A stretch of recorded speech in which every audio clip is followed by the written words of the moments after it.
A Dança da Morte. Stephen King. Capítulo 13. A luz vermelha acendeu. O compressor de ar sibilou. A porta se abriu. O homem que entrou não estava usando o traje branco de astronauta, mas sim um pequeno filtro nasal brilhante que parecia um pouco com um garfo de prata com 2 dentes, do tipo que a anfitriã deixa na mesa de canapés para tirar as azeitonas do frasco. Olá, Sr. Redman, disse ele passeando pelo quarto. Estendeu sua mão, calçada com uma fina e transparente luva de borracha, e Stu, surpreso e na defensiva, a apertou. Sou Dick Dietz. Deniger disse que você não ia mais jogar a partida a não ser que alguém lhe dissesse qual era o placar. Stu assentiu de cabeça. Bom, Dietz sentou-se à beira do leito. Era um homem moreno e baixo, e sentado ali com seus cotovelos apoiados logo acima dos joelhos, parecia um gnomo num filme da Disney. E então, o que quer saber? Primeiro, acho que quero saber por que você não está usando aquelas roupas de astronauta. Porque o Geraldo ali diz que você não está contaminado. Dietz apontou para um porquinho da Índia atrás da janela de vidro duplo. A cobaia estava numa gaiola e, parado de pé atrás dela, estava o próprio Deniger, seu rosto inexpressivo. Geraldo, é? Geraldo esteve respirando o mesmo ar que você nos 3 últimos dias, através do aquecedor. Essa doença que seus amigos têm é transmitida facilmente de humanos para cobaias e vice-versa. Se você estivesse contaminado, imaginamos que Geraldo estaria morto agora. Mas você não está assumindo risco nenhum, disse Stu secamente e encostou um dedo no filtro nasal. Isso? Disse Dietz com um sorriso cínico. Não está no meu contrato. O que é que eu tenho? Suavemente, como se ensaiado, Dietz disse. Cabelo preto, olhos azuis, um tremendo bronzeado. Ele olhou Stu firmemente. Não achou graça, não é? Stu nada disse. Quer me agredir? Não acho que isso seria uma boa ideia. Dietz suspirou e esfregou o osso do nariz como se os fios subindo pelas narinas doessem. Ouça, disse ele, quando as coisas parecem graves, eu faço piadas.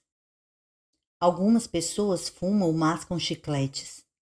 É desse jeito que eu vou levando minha merda, só isso.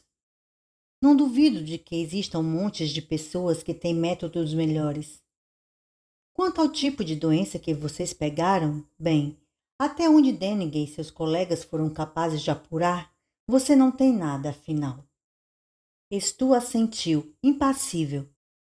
Embora soubesse que este pequeno gnomo, em forma de gente, tivesse visto sua expressão inescrutável mudar para um súbito e profundo alívio. O que os outros pegaram? Sinto muito. É confidencial. Como aquele tal de Campion pegou. Também é confidencial. Meu palpite é que ele estava no exército e que ocorreu um acidente em algum lugar, tal como aconteceu aquelas ovelhas em Utah 30 anos atrás, só que bem pior. Sr. Redman, eu poderia ir em cana só por dizer se seu palpite é quente ou frio. Stu esfregou a mão pensativamente sobre a nova barba que despontava. Você deveria se dar por contente por não lhe contarmos mais do que estamos, disse Dietz. Sabe disso, não? De modo que eu possa servir melhor a meu país, replicou secamente Stu. Não, isso é estritamente coisa de Deniger, disse Dietz.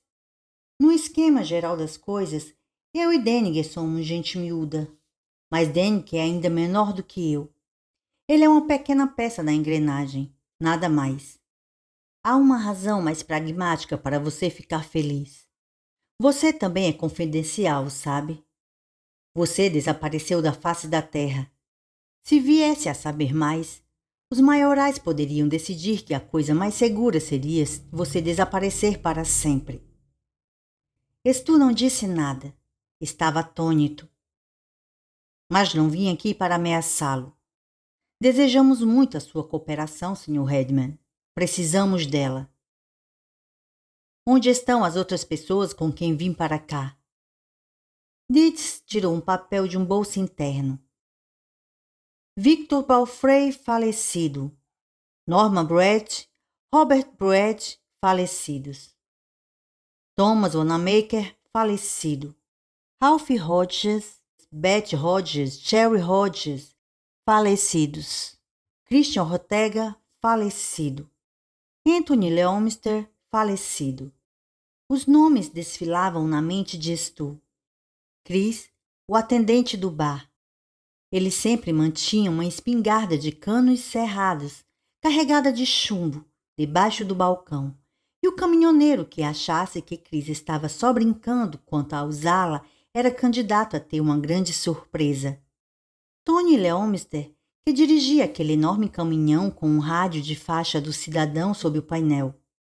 Às vezes ele aparecia no posto de rap, mas não estivera lá na noite em que Campion derrubou as bombas. Vic Palfrey, meu Deus, ele havia conhecido Vic a vida inteira. Como poderia Vic estar morto? Porém, o que o atingiu mais duramente foi a morte da família Hodges. Todos eles? Ouviu-se perguntar. A família inteira de Ralph? Dietz dobrou o papel. Não, tem uma menina, Eva, de 4 anos. Ela está viva. Bem, como ela está? Lamento, mas é confidencial. A raiva o acometeu com toda a imprevisibilidade de uma agradável surpresa. Viu-se de pé, segurando Dietz pelas lapelas e sacudindo-o de um lado para o outro. Pelo canto do olho, notou um movimento sobressaltado por trás da vidraça dupla. Indistintamente, abafado pela distância e pelas paredes à prova de som, ouviu um apito soar. — O que o seu pessoal fez?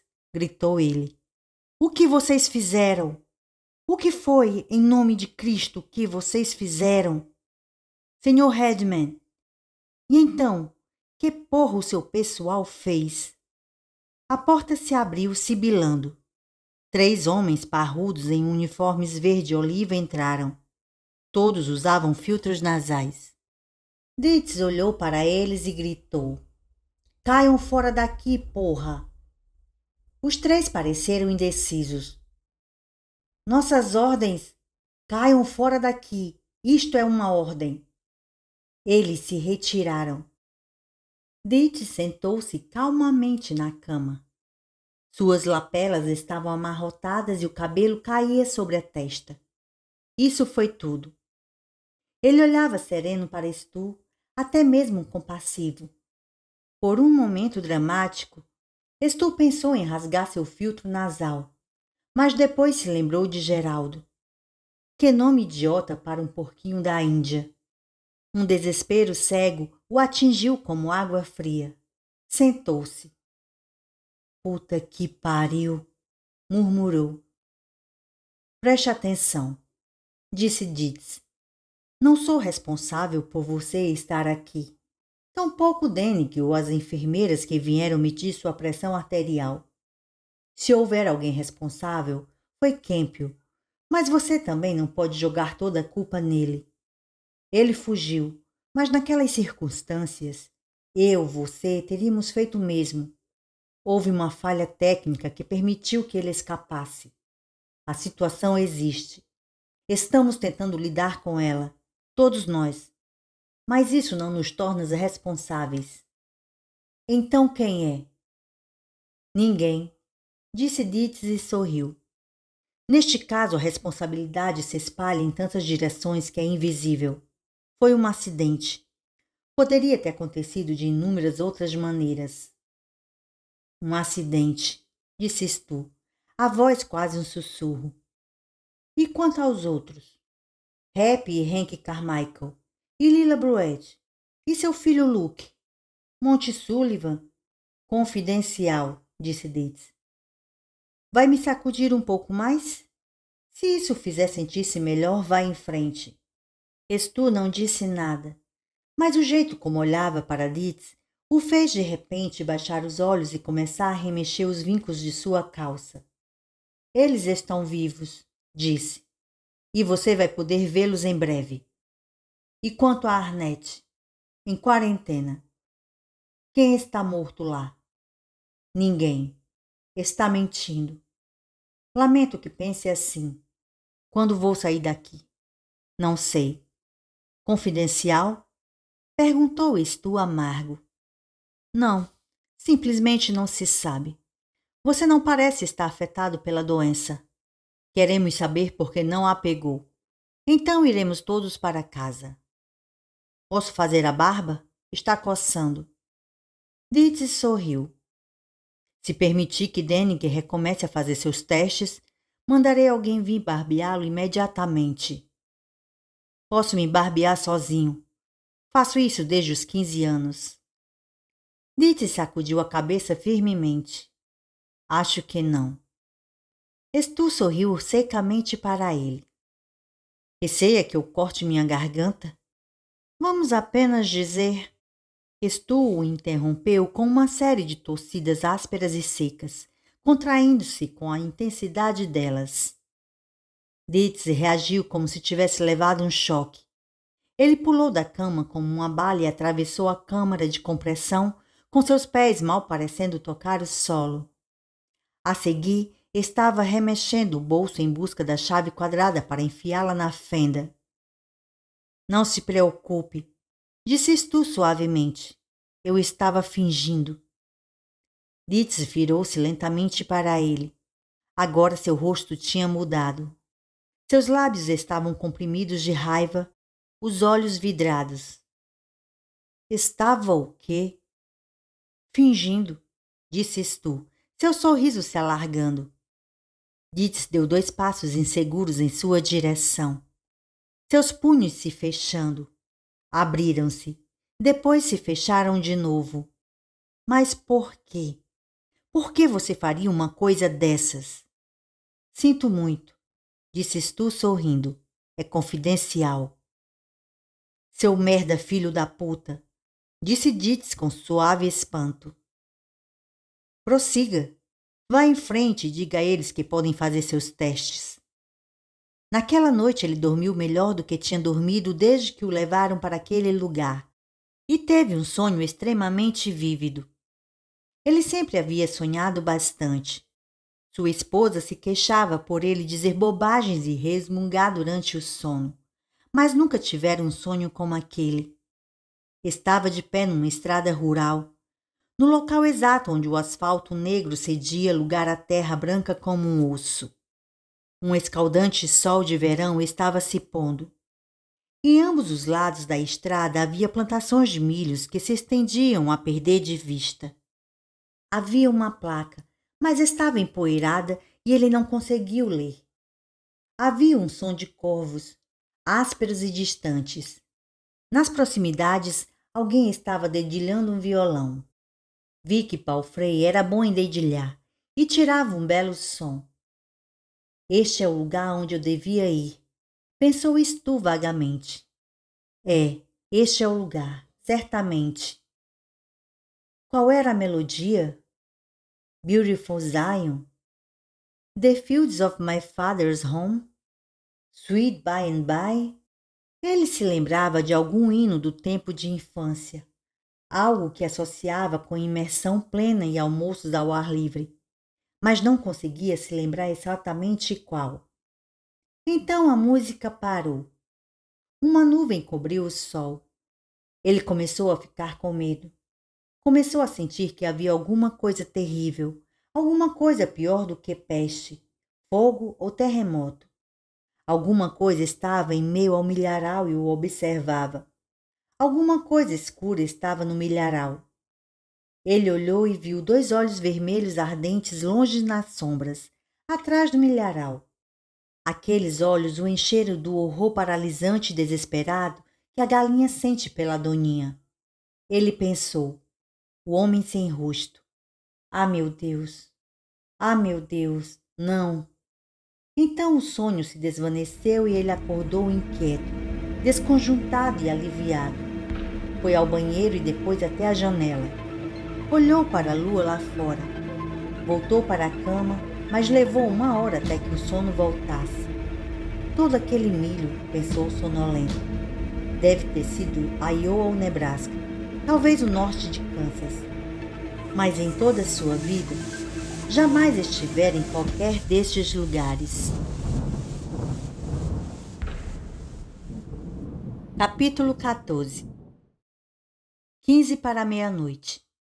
Do lado de fora da pequena janela da casa-mata, a escuridão se impunha inteiramente contra o vidro. Dietz estava sentado sozinho no seu cubículo do escritório, gravata puxada para baixo, colarinho desabotoado. Seus pés repousavam sobre a anônima mesa de metal e ele segurava um microfone. Em cima da mesa, os rolos de um obsoleto gravador Wollensak giravam.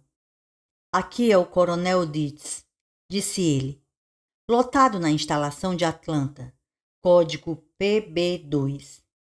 Este é o relatório 16. Assunto arquivo Projeto Azul. Subarquivo Princesa/Príncipe.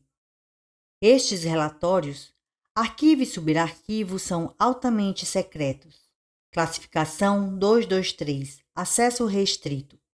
Se não está qualificado para receber este material, vá para a puta que pariu, companheiro. Ele parou e deixou que os seus olhos se fechassem por um momento. Os rolos de fita giravam suavemente, suportando todas as perfeitas mudanças elétricas e magnéticas. Príncipe me deu um tremendo susto essa noite, disse ele por fim. Não vou entrar no assunto. O relatório de Deniger cuidará disso. Ele está mais do que ansioso para reproduzir letra por letra. Além disso, claro, uma transcrição de minha conversa com o príncipe estará no disco de telecomunicações que também contém a transcrição dessa fita, que está sendo feita às 23h45. Fiquei puto quase ao ponto de bater nele, porque ele me deu um susto dos infernos. Não estou mais puto, porém. O homem me pregou uma peça, e por um breve segundo eu soube o que é estar no lugar dele. Ele é um homem razoavelmente brilhante, desde que você ignore sua aparência de Gary Cooper, e um filho da puta independente. Quando lhe parece apropriado, ele é capaz de jogar toda a merda no ventilador. Ele não tem nenhum parente próximo em Arnett ou qualquer outro lugar, de modo que não podemos forçar muito a barra com ele. Deniger tem voluntários, ou diz que tem, que ficariam felizes em ir até lá e convencê-lo a cooperar na base da força bruta. E isso pode vir a ocorrer. Mas se me permite outra observação pessoal, vai ser preciso mais força bruta do que Deniger pensa. Talvez muito mais. Que fique registrado que sou contra isso. Minha mãe costumava dizer que se pega mais moscas com mel do que com vinagre, e acho que ainda acredito nisso. Repito, para deixar registrado. Os testes dele continuam dando negativo para o vírus. Vá entender. Ele fez nova pausa, combatendo a ânsia de cochilar.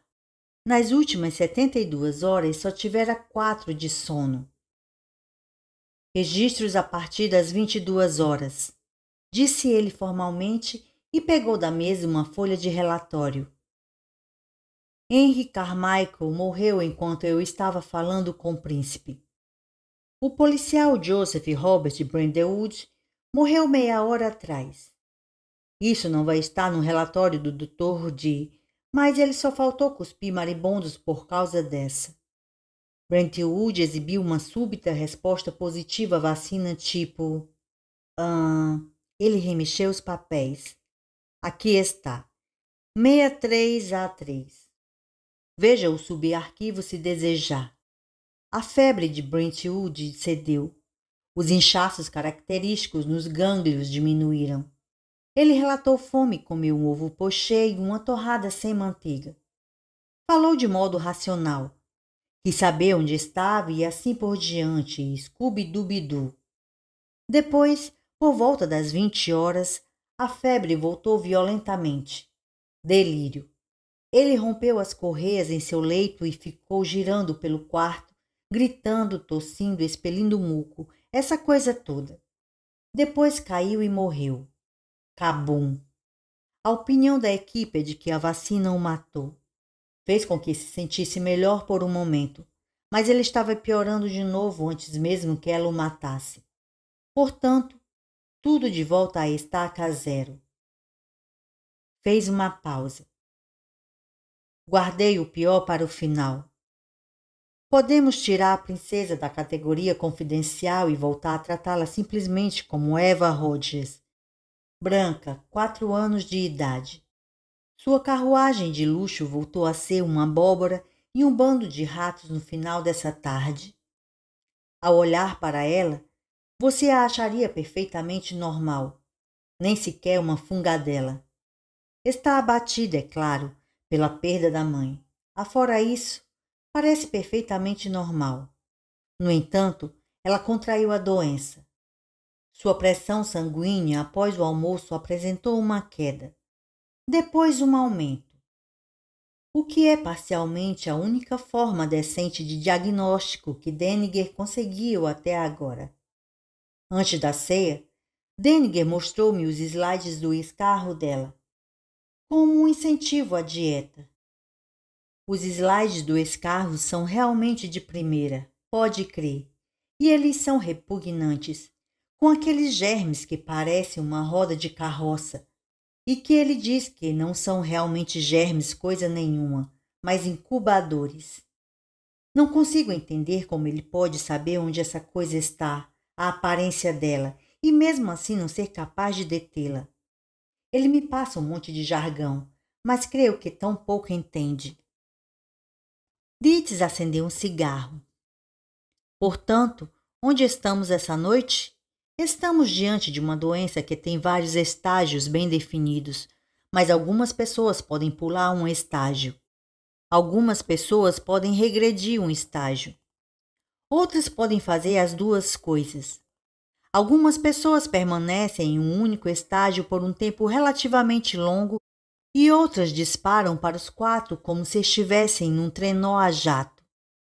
Um de nossos 2 pacientes limpos não está mais limpo. O outro é um caipira de 30 anos que parece estar tão saudável quanto eu. Deniger fez 30 milhões de testes nele e foi bem sucedido em isolar apenas 4 anormalidades. Redman parece ter muitos sinais no seu corpo. Tem ligeira hipertensão, branda demais para ser tratada de imediato. Ele desenvolve um leve tique debaixo do olho esquerdo quando está estressado. E Deniger diz que sonha um bocado mais do que a média, quase a noite inteira, a cada noite. Concluíram isso com base naquela série padrão de eletrocardiogramas que fizeram antes de ele entrar em greve. E isso é tudo. Não posso fazer nada além disso, tampouco o Dr. Deniger. Menos ainda as pessoas que analisam o trabalho do Dr. Memento. Isso me assusta, Stark. Me assusta porque ninguém, a menos que seja um médico muito esperto, munido de todos os fatos, vai ser capaz de diagnosticar qualquer coisa, além de um resfriado comum nas pessoas que estão lá fora com esses sintomas. Cristo, ninguém vai mais ao médico a não ser que tenha contraído pneumonia, descoberto um caroço suspeito na teta ou um caso grave de urticária. Difícil demais encontrar alguém que dê a devida importância. Portanto, as pessoas vão ficar em casa, tomando bastante líquido e repousando ao máximo, e então vão morrer. Antes de morrer, vão infectar qualquer um que mantiver contato com elas. Todos nós estamos ainda esperando que Príncipe. Acho que eu usei seu verdadeiro nome em algum lugar aqui, mas, na atual conjuntura, realmente estou pouco ligando. Possa vir a adoecer essa noite, amanhã ou depois de amanhã, no mais tardar. E até agora ninguém que tenha contraído a doença apresentou melhoras. Aqueles filhos da puta lá na Califórnia fizeram um trabalho bom demais para meu gosto. Grites, Atlanta, instalação PB2 encerra este relatório. Grites desligou o gravador e olhou para ele por um longo tempo. Depois, acendeu outro cigarro.